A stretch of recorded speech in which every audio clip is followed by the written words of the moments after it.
The content of this podcast is provided for general informational purposes only and is not intended as, nor should it be considered a substitute for professional medical advice.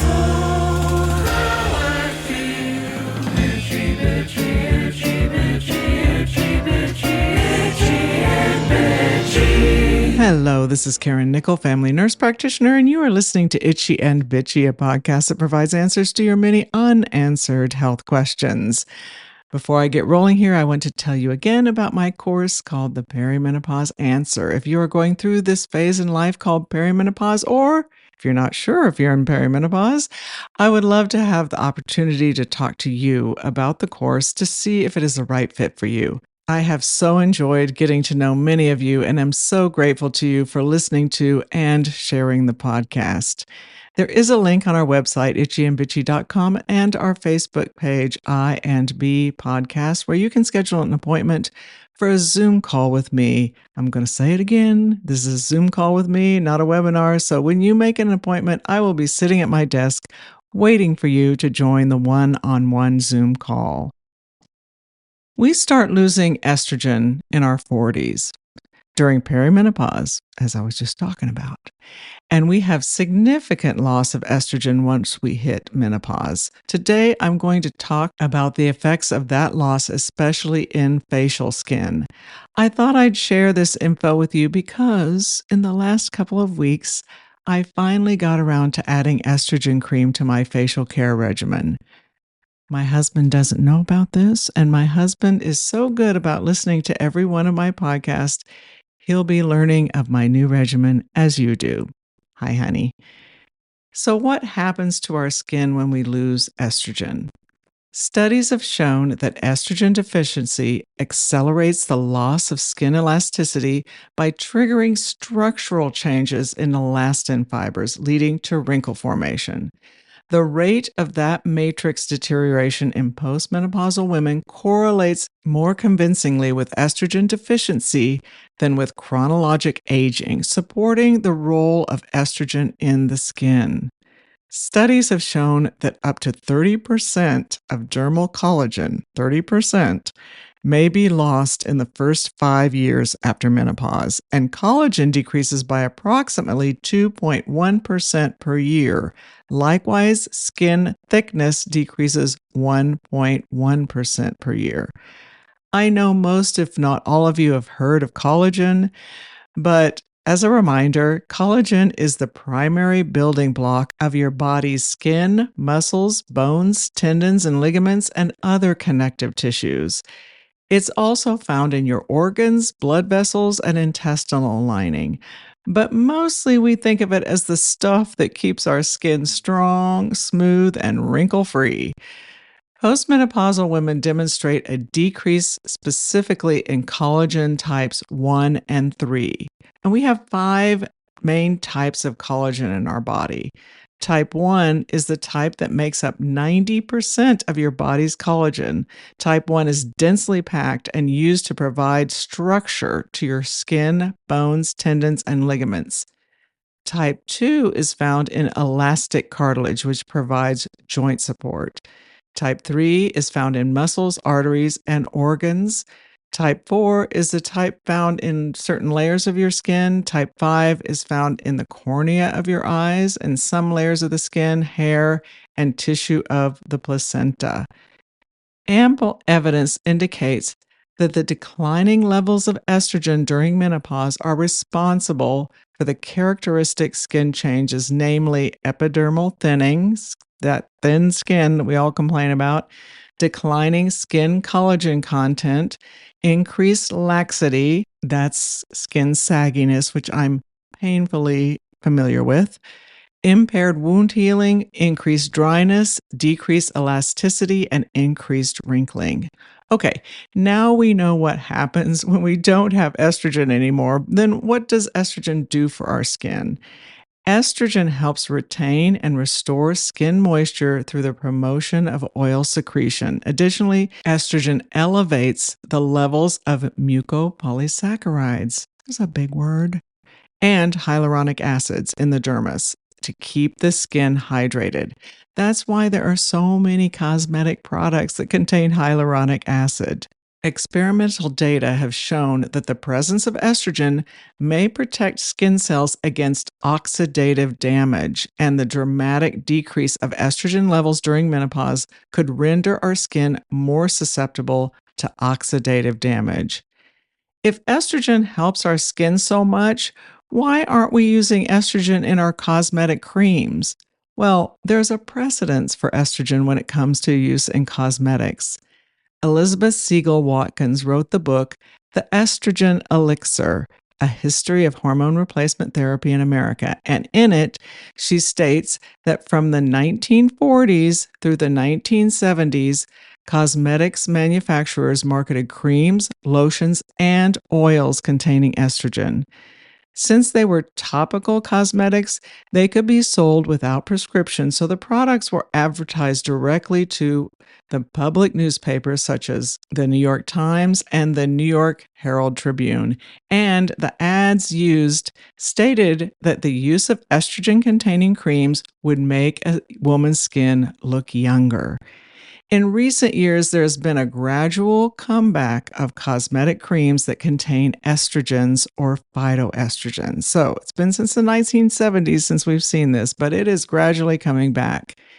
We have many studies that measure the benefits of using topical estrogen on the skin, with some studies evaluating the effects of the facial skin specifically. A literature review revealed 23 studies evaluating the effect of topical estrogen on postmenopausal skin. The studies differed in various ways, such as in study design, method of application of topical product, concentration of the topical estrogen product, use of topical estrogen in women who are already on systemic therapy, and presence of a control group. For instance, some studies were structured as a case series that analyzed the effect of topical estrogen on the skin at baseline and again at the end of treatment in the same patient. Other studies were structured as a case control, with one group of patients receiving the topical estrogen product and another group receiving placebo or nothing at all. Yet others utilized internal controls, where one part of the patient's body received the topical estrogen product and the other side of the body received either nothing or a placebo. The method of topical application of the estrogen product also varied among studies, including gel, ointment, patch, or cream. The dose and concentration administered varied as well. Of note, the site most commonly treated in the studies was the face, followed by arms, abdomen, buttocks, and hips. Don't know about you, but I'd be more concerned about what it does to the face than my bottom. But that's just me. The use of topical estrogen has been shown to increase skin collagen. Studies demonstrated an increase in collagen content following topical estrogen administration.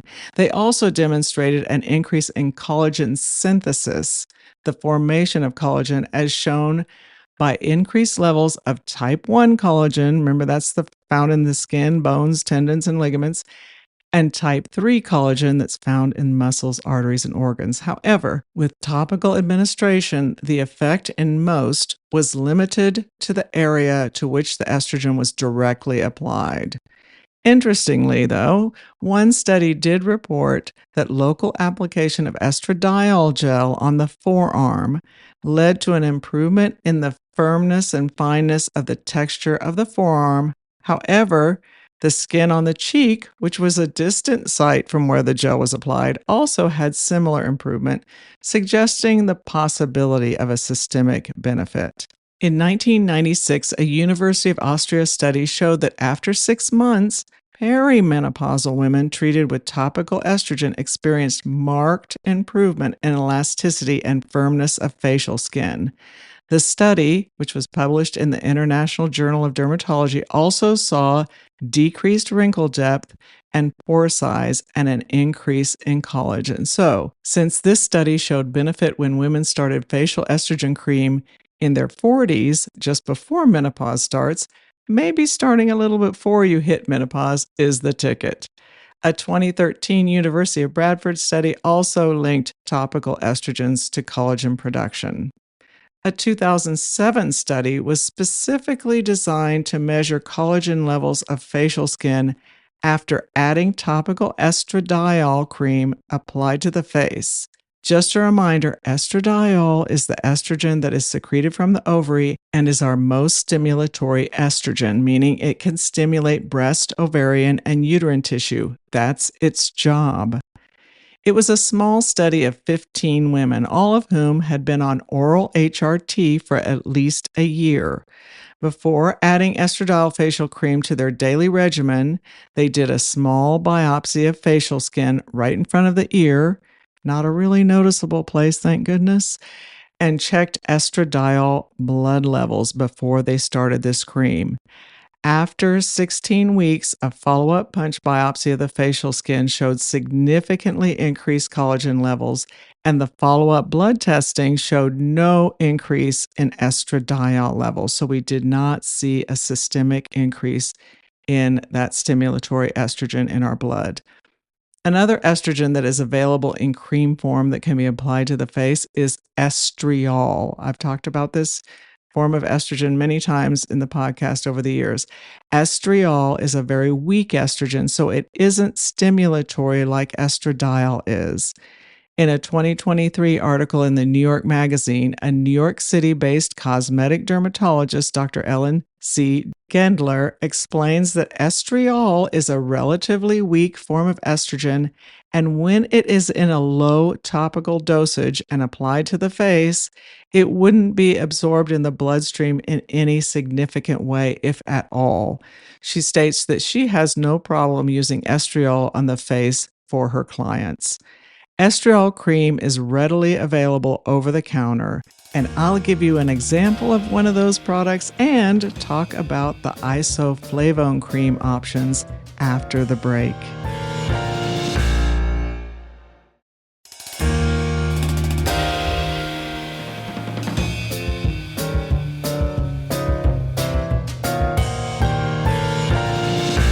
Welcome back. On to isoflavone creams, which is another option. One study had a 12-week treatment period, and the study women applied isoflavone cream morning and evening on the face, neck, and one upper arm, with the other arm serving as an untreated control. Upon evaluation, skin dryness and roughness were significantly improved in the treated areas. Dryness improved by 32.9% and roughness by 22% compared with the untreated skin. Additionally, facial wrinkles and skin looseness were significantly reduced. Facial wrinkles reduced by 22% and skin looseness by 24%.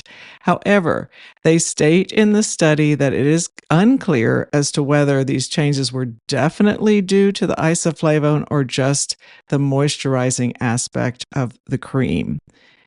There were 3 subsequent studies that evaluated different parameters of the effect of isoflavone gel containing 4% genistein on the facial skin of perimenopausal women. So we're looking specifically at the isoflavone genistein. In these studies, no significant systemic effects were detected after topical use of the gel. So there was no systemic stimulation. Additionally, these 3 studies utilized an application of estradiol gel as the control group. Remember, estradiol is our stimulatory form of estrogen. So when they compared topical estradiol with the topical isoflavone, estradiol was superior and resulted in larger improvements in skin health over the treatment period because estrogen or estradiol is a stimulatory estrogen.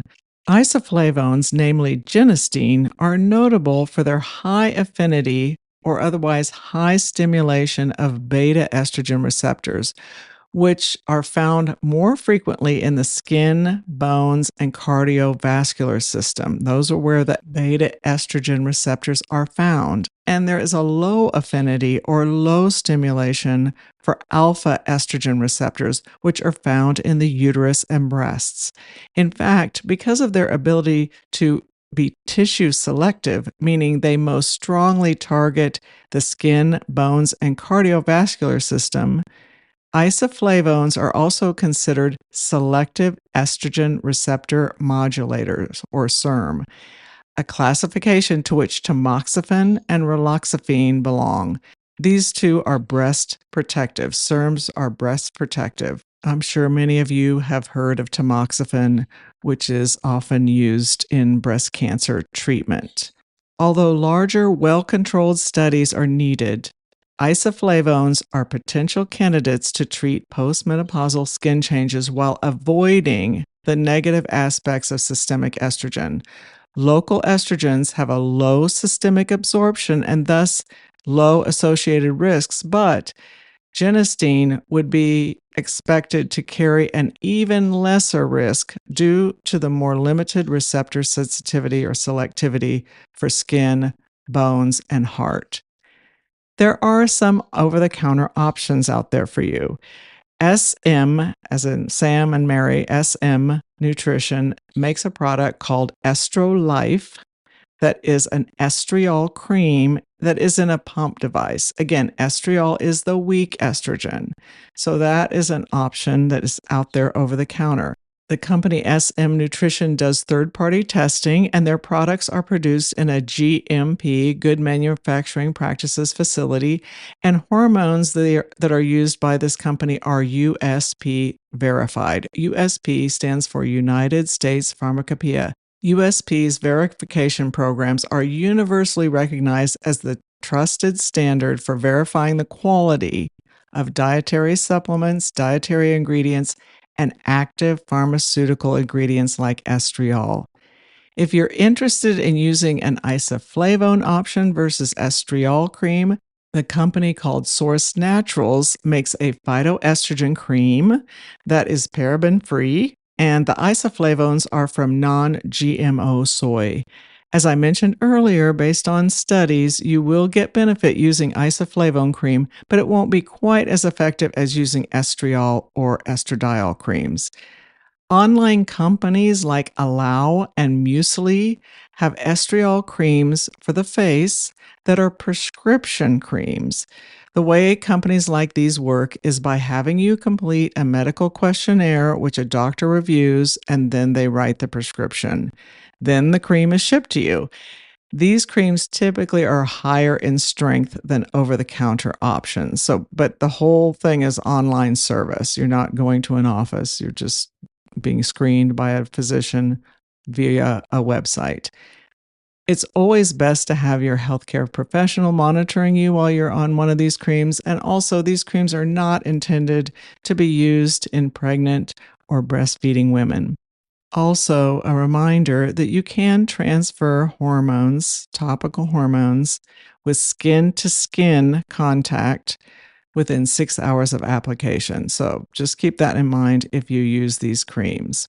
Since using facial estrogen cream is a brand new regimen for me, I can't say that I've seen much difference in my facial sagginess, but I will keep you updated.